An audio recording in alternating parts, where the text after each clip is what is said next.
and welcome to another episode of The Brand Called You, a podcast and video show which brings you leadership lessons, knowledge, and experience from hundreds of successful individuals from around the world. If you're new to the channel, please subscribe so you won't miss a new episode. I'm your host, Frits Bussemaker. I'm delighted today to have a conversation with Ron and Angela Oltmanns. Ron, Angela, welcome to the program. Thank you. Thanks, for having Fritz. us. Good to be here. Yeah, and I'll explain in a minute why we're having you both on this program, because very brief introduction. Ron, you are the CEO of Leadskill, and Angela, you are a business partner of Leadskill, so that makes it quite obvious. Ron, background in executive coaching, you've worked in China for a couple of years, we'll cover that as well. And Angela, also a deeper life coach, and you have a background in teaching, and you are the author of a couple of books. You both live in Houston, Texas. Great state. It is. Yes. Correct. Great. Okay. Now, Ron, I'm going to start with you, if I may, Angela, because I was quite triggered. In your LinkedIn profile, you stated a mission: work with 10,000 leaders to grow their leadership impact. Why that statement? Why is that your mission? I guess over the course of my career, I've just come to see that my chosen place of contribution, where I want to make an impact, is with people who are charged with leadership responsibility. And that doesn't necessarily mean always the top leader or even designated leader, by position, but people who actually have a following, people who have influence. And so 10,000 leaders to me is like it's a visionary goal, that I can focus on. How do I do that on a practical level? I've already, had connection with a couple thousand leaders, but how do I get to 10,000? That's quite a ambitious stretch for me. And so I'm going to have to work creatively to make that happen. And so that's the Okay. reason that I put that up. Yeah. Okay, because it reminded me of the 10,000 hours Malcolm Gladwell talks about in his book. To become an I will expert in tell you the something. reference for me goes much further back. So there's a classic that very few people know about today, but written by a Greek man named Xenophon. He was actually a student of Socrates, and he was on some expedition, and it was the 10,000, right? And they had to get back from hostile territory in modern day Iraq back to home, in the Greek speaking world. And so those 10,000 really had to organize themselves together and come together as a group of leaders. So that's kind of what Okay. I'm thinking. Yeah. And it just hit me. Also, we have to walk 10,000 steps a day to stay healthy. Maybe this link there as well. There's a lot of 10,000s, right? Okay, Besides being a good. nice round number. Yeah. Okay. All joking aside, when did you realize this is the space I want to be? I have something to stay on leadership. How did you start your journey there? Um, I've always been attracted to leaders that stand out. I have to tell you, I grew up in Mhm, the age of Ronald Reagan. mhm, He was president when I was a teenager, and I was inspired by his leadership in the world, but not just Reagan. I was inspired by people like Margaret Thatcher mhm. and by kind of the big people of the 80s, that stood out to me, Yeah. especially after a time period in American history, at least, when we had a crisis of leadership with Nixon and even some people would say Jimmy Carter, his presidency wasn't quite as it didn't fulfill everyone's expectations, even though he went on to exhibit great leadership over his post-presidency. So I guess my interest goes back to early, experiences, but when it really crystallized for me, Fritz, was in the late 90s. I started off thinking I was headed toward an academic career. And then I pivoted because I had this encounter with a gentleman who really turned me on to this world of coaching and working in the business world, not in the academic world, and gave me kind of the confidence to say, Ron, you should go for this. This is something where you can really make a difference. And so I haven't looked back Now, since. now, was he you could say just there when you reach your tipping point, or did he start that whole thinking process? Because it's interesting that you say somebody out there has changed my life, has changed my course of direction. He did it so um, in such a, I guess I'd say in a nuanced and powerful way. And I think it was a tipping point for me. He didn't just start the process because I was primed. I was already at a point of transition in life. Mhm. And really, it was decision time. Was I going to go on and do the PhD and stay in the academic, path, or was I going to go off and do something else? And this gentleman, mentored Angela and I both, and so it's appropriate Angela's here, Mhm. and she can remember this encounter herself. She can tell Yeah, her story, but yeah, um, he he planted the seed of there's a new way to work. This is in the late 90s, Fritz. yeah. He planted the seed that, hey, there's this new field called coaching.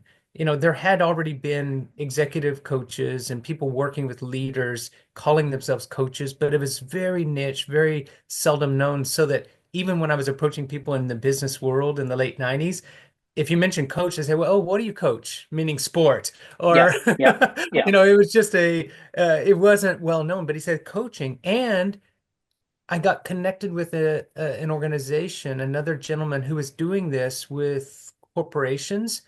And he himself had the vision of a virtual company, not coming together physically, but working virtually in the late 90s, which was quite ahead of its time. And so when everything during the pandemic went virtual, I was thinking to myself, yeah, I've been doing this for over 20, 25 years now. Yeah. So, yeah, Angela, a good moment to come to you. So, this is how it started off for Ron. How did it start for you to get into this space? The coaching space, Yeah, the leadership space. coaching space, leadership space. A move from Singapore to the US. We were actually intending to just spend 5 years here because we have a biracial marriage Hmm. and we are from two completely different continents. We represent East and West values and perspectives and philosophies and understanding. So when I came to the US, I knew very right off the bat I didn't want to continue what I had before. I had a television Hmm. background in Singapore. I was in production, and it would make no sense just to duplicate what I was already very successful in Singapore. I want to do something different. So I reached out to this gentleman that Ron talked about, who has since passed. Hmm. And he was so amazing in embodying what generous leadership is to us. And so when he introduced coaching, I just dove in. Yeah. Uh, so, how did you know or realize, both of you, that you actually are a good coach? You've been doing this for so many years now. I'm just making the assumption you're good at it. Otherwise, you're going to not continue that. But what makes somebody a good coach, and how can you find out that out for yourself? When you ask your client to grade you, I just had one yesterday, and she said Yeah. you're 100 out of a 10. So when you have money being sent to you, just wired to you because they know your bank account and just wire money without you asking, invoicing, you've done good work. Mhm. And Angela Of course, in we still TV, invoice Yeah, in yeah, a yeah, yeah, yeah, typical yeah, yeah, way. But when you have that kind of moments, you're on the yeah, right path yeah, because you know that you're delivering value to the person and the person yeah. receives value and they generously say thank you. Okay, Yeah. okay. They say thank you. You know you've offered value because they pay before actually send the invoice. For me, that's still not good enough. Can you make it even more concrete? These are the characteristics. This is what to look out for. hmm, Mm. I would Yeah, tackle this from a little different yeah, angle. I think yeah. speaking about like Angela's strength, from her TV background, she was on camera, not in a studio, but she liked to interview, and she often did programs where she was the person asking questions, and she Mhm. spent a lot of time researching too and asking research, interview questions. She's always been a naturally curious person. I think that's what one of her strengths is. She brings out things in people that they don't even articulate or voice themselves. And yet it's not just the question, it's also her presence. And I think as a coach, that's part of her power of being able to be curious and ask the questions that touch the part that people have either not explored, or they will often say, no one's asked me that question. Mhm. And Yeah. yet they're willing to open up and share with her. For me, it's a little different. I my I'm curious about people and what makes them tick. Mhm. I'm also very curious though about the situation that they're in and understanding the environment better. And so, like in the business world, I'm interested in the organization and the culture and the larger context in which a business operates and what might be holding them back, or how they can be more successful. So I work with leaders to not just tap into their own strength, their own, voice, but also to look out on the world and to make better sense of how they are engaging Yeah. with their workforce, how they're engaging with their customer or their market, with the community that they work in and that they have to impact. Okay, great. I really want to spend a little bit of time on coaching before we move back to what you coach about, and that's leadership, because you made me curious to find out. Because okay, in your toolbox to be a good coach, it's listening skills, it's empathy, it's curiosity. Um, what else would you add to that toolbox?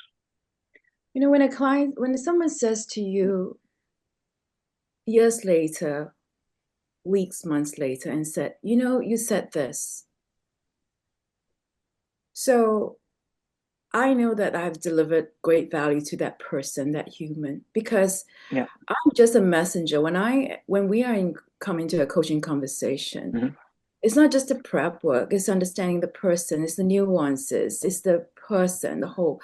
And you pick up things, and then you are going on your gut level to ask one or two Yeah. questions to open up a conversation, basically. And it's like testing the waters, sailing to unknown sea. And the person could grab it or resist it. Mm-hmm. I mean, we have seen resistance. They don't like it because sometimes it's offensive. Sometimes it's something they don't want to look at. But when they say later on, so I thought about that. And you're just I, so thankful that you are the person to deliver that message. That So was don't makes it. sugarcoat it. Don't sugarcoat it. That's also what I'm hearing. Yeah, you're right. I mean, yeah, just the truth, right? Yeah. We all want the truth delivered to us in the most honest, the kindest way, in the most powerful way that hits the heart, the mind, the soul, and I make you think like I can do better. I would also Okay. point Yeah. out in the toolkit that you asked about there, it it really helps if you have a broader perspective, like through an understanding of psychology, philosophy, what makes human beings tick. And so, do you, I've, looked at like Jung, Carl Jung, um, other great thinkers like, I'm, I could name names. Maslow is, well known, but even, beyond kind of the ones that are well known, people like Robert Hartman, who invented a whole field of formal axiology and has some really interesting insights about Mhm. value, human nature, how we bring that out.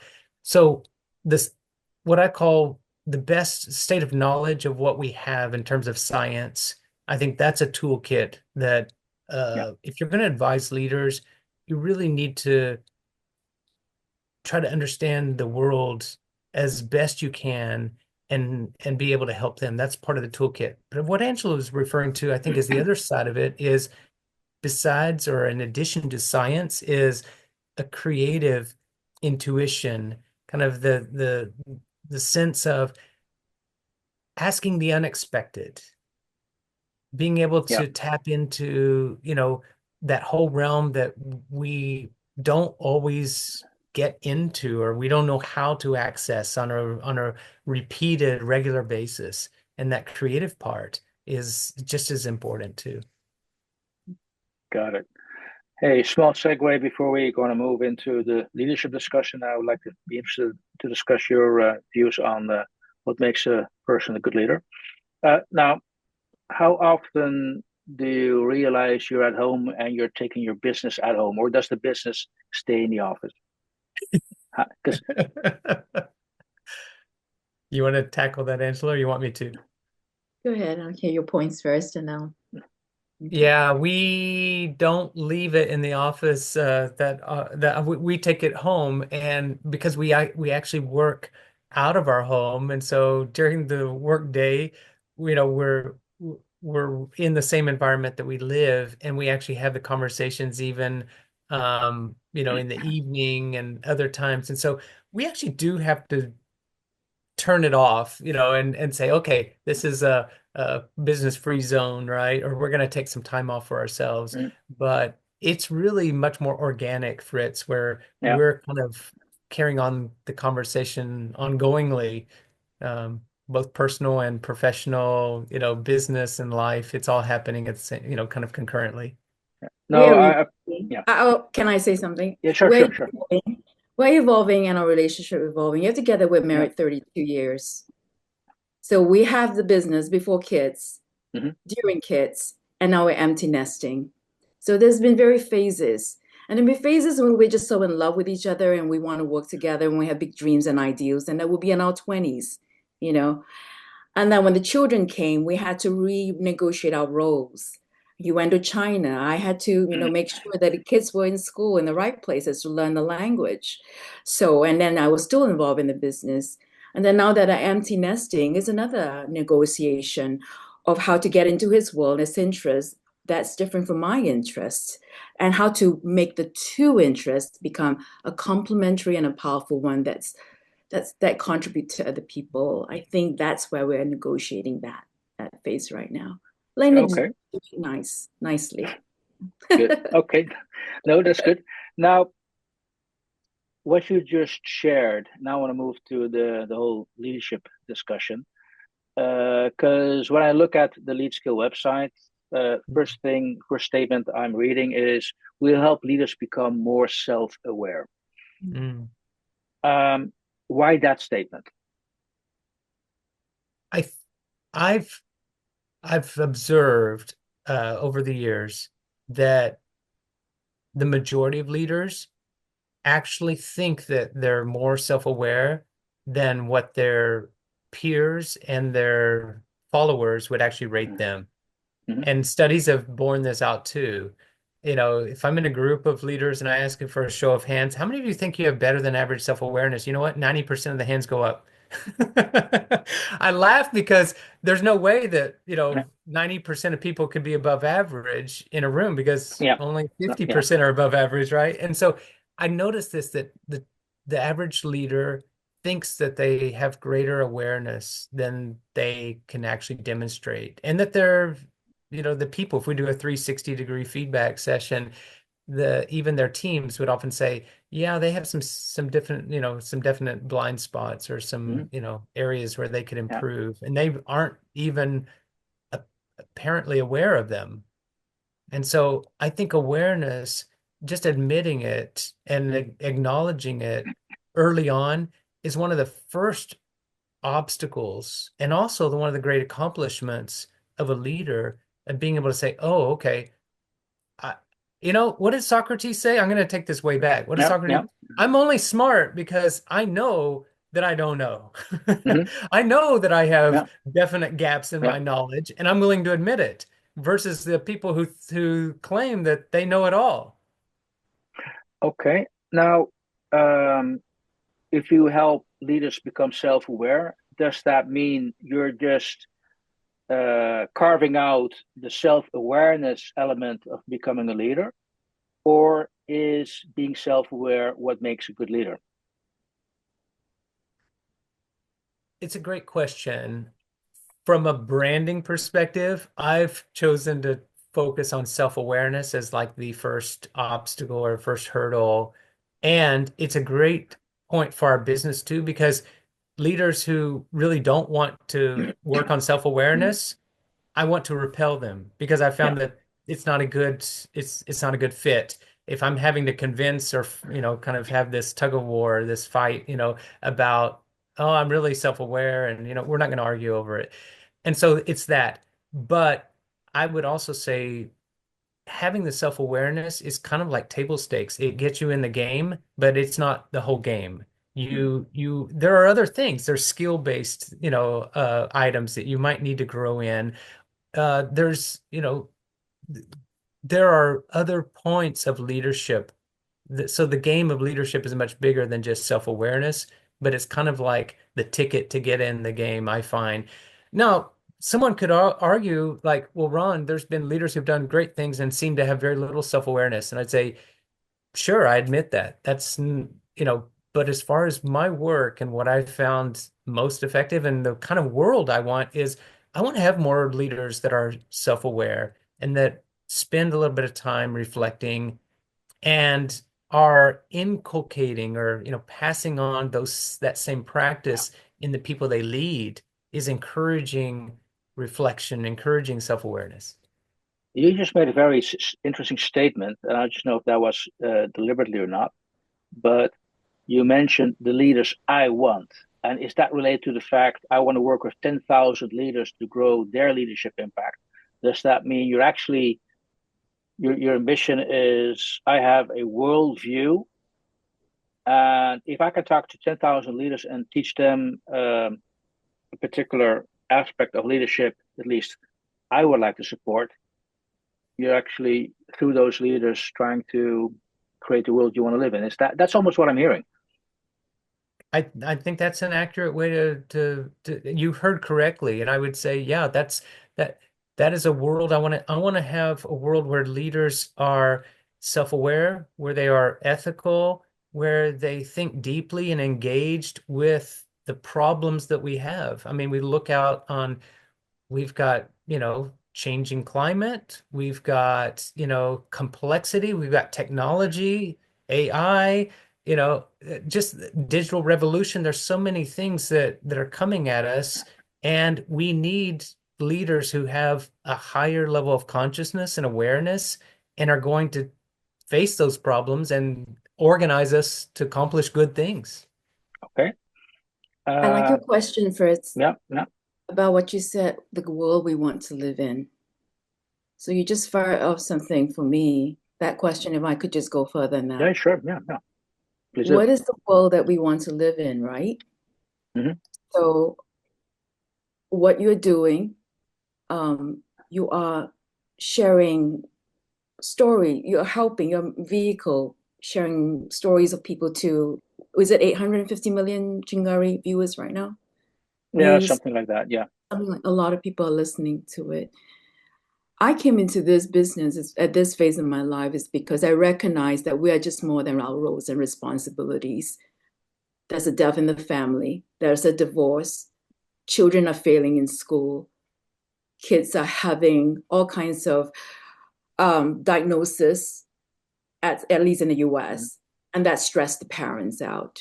So when I'm in coaching conversation, doing couples coaching with Ron, and he brings me in, and we have the data to assessment tools to look at concrete data of how they're doing how they're operating at work. I like to bring in the human aspect. I hear things late, it's because we're just more than our roles and responsibilities. And then maybe that's why I think about when you say, what do I want to bring in the world, what I stand for, what do I want to see? I want to see people living deeper, more meaningful, purposeful lives. Yeah. And not be driven and not just by work, because Fritz, I'll just be honest with you, coming from Singapore, Yeah. work can be addicting. We can, because work give us purpose. It give us a mission. We can rise to it. Yeah. We don't have to think. But once that project or that organization or that time is over, what next? When you're retired, what next? Okay. So does that mean that, Ron, once you get somebody in the door who runs a business and organization, okay, I want to be a big leader, how often then you say, okay, well, you not only have to talk to me about self-awareness, you also have to talk to Angela because I'm hearing some things which you need to think of as well. So is that is this a realistic scenario? that is realistic. Although the way it actually happens sometimes, we will often work together even at the same time. And so what a leader gets is the two of us in stereo. Oh, And mm, we have two very different approaches, as you can tell by, yeah, yeah, hearing us even here today. So um, we will do that. And there's the other situation where sometimes Angela's the best fit to work with a person on a particular mm, issue. And I mean, like, she goes deeply into the humane side of things, and she's trauma informed. She's very interested in certain issues and helping people with certain challenges. And then I like to dig into the business aspects and the context and all that. And she's curious about them, but she doesn't really bring her best tools yeah, to that, field or that domain. And so it's kind of like what the whole engagement mm, requires and where we need to go. Some people, some organizations, they've got, I guess I'd say, I put it this way, they've got kind of the technical side figured out, and their business is humming mm, along, and yet it's at great mm, cost. yeah, And they need to really re-examine kind of the human issues and the human cost. Angela will do great work with them. mm, um, Others are like they get along, and they're they're treating their people humanely, but they've got a serious, gap in their engagement with their market, or it's a changing environment, and they need to re-examine strategically what they're doing. And I'm going to work with them. And then there's also the hybrid situations where they've got yeah, both happening, and they need to work, out some way to make those come together. got that. A couple of quick questions. Can you Yeah. learn leadership? Yes or no? Is it a skill or is it a personality? I definitely fall in the camp of leadership can be learned. It can be learned, and even though there are people who seem natural at it, I would just say that maybe they're less aware of how they picked up. Maybe they had great examples, or they had very challenging circumstances that kind of forced it. It was a forcing function. But still, I haven't found leaders that were, that came into the world as babies, as born leaders. Yeah, I don't believe in such. yeah, It's all learned, yeah. but it's not all Okay. learned Yeah, consciously. I would yeah. say, I would admit that. The question to ask is, what kind of leader are you learning to become and to be? Because there are many out there, and then you have to ask yourself, so who am I as a leader? What do I want to stand for? Yeah, there are leaders that frustrate people. There's leaders that kind of get things mixed up and riled, and kind Hmm. of like they stir the pot, we would say. Well, they are leaders. They're not necessarily the best leaders. We've also had autocrats, tyrants, people in world history that they accomplish things. You could call them a leader of sorts, but Yeah. it's not the leader, creating the world I want to live in. So it's more a question of not just are they a leader, but what kind of leader are they? Okay. And there are So many what? leaders who Yeah. may not call themselves leaders, Mhm. or, but they're actually leading. Like, for instance, for you, Fritz, at this moment, my encounters with you, I'm learning from you so much on how you're leading the Definitely a space. thought leader and someone in your own Not field. just a Yeah. thought leader, but what Ron was parking has been parking for a while, this Mhm. concept of generous leadership. And Yeah. this is the reason, one reason why we say yes, because you're a generous leader. And thank you for that. Hey, thank you for that feedback. Um, wow. Uh, Leads to me to another question. Sorry, no, you caught me a No, little bit off no, guard with that feedback, but no. I can appreciate it. No, I Actually, appreciate I that. want to. I would love your next question, but I just want to say one more thing, and adding on to what Angela was pointing out. It's often the leaders that we might overlook that are actually doing what I say the real work of leadership. They're connecting behind the scenes. Um, I love that story from Herman Hesse, Mhm. um, Journey to the East, and where he talks about the the leader of the expedition who is not the designated leader, but it's the person doing the cooking and telling the stories and keeping the expedition together.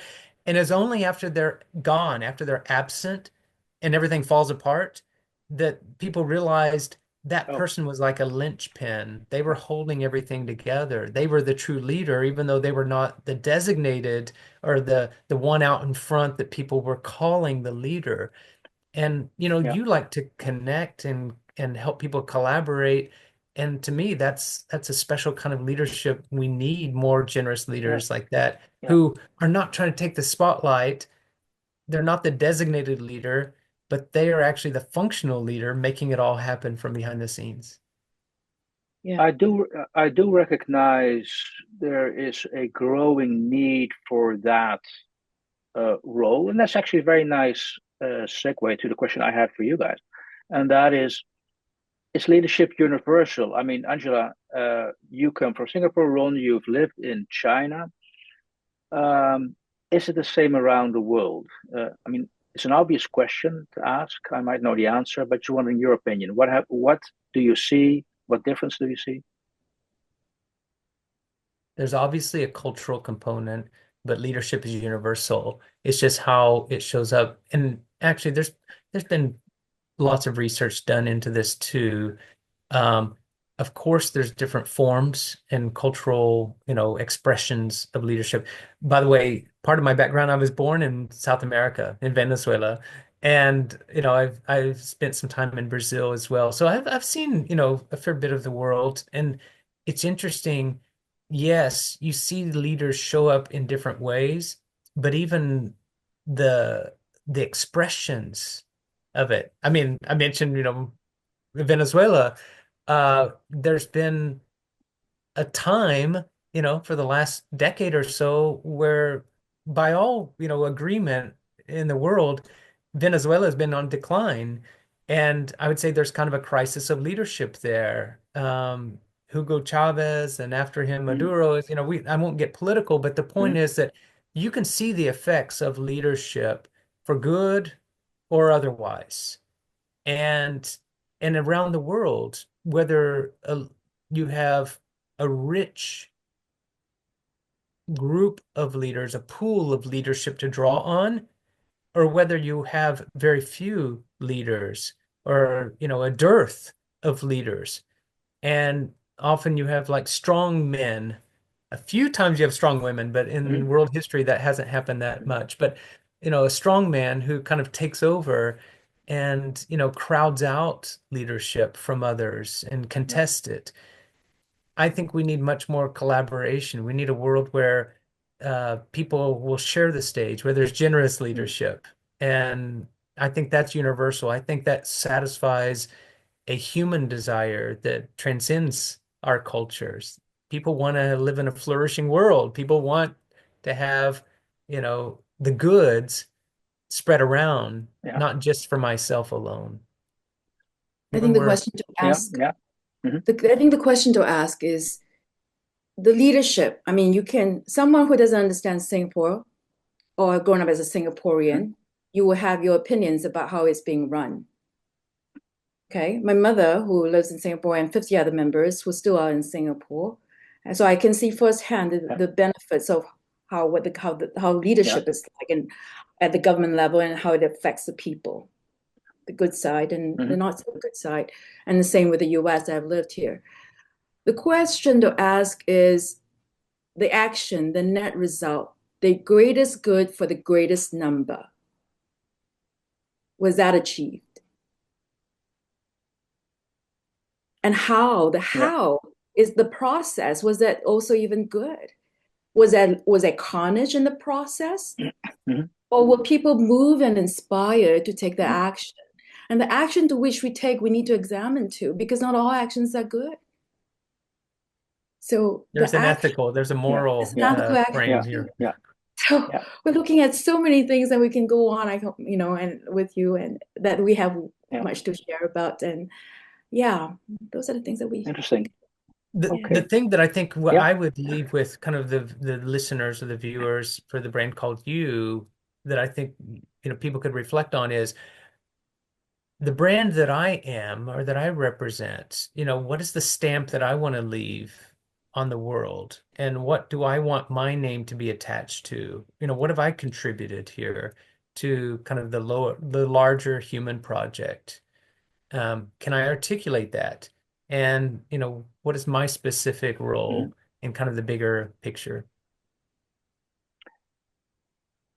Brings me to the question, how do you find success? And it's a bit of ambiguous because I want to answer you, how do you define your own personal success?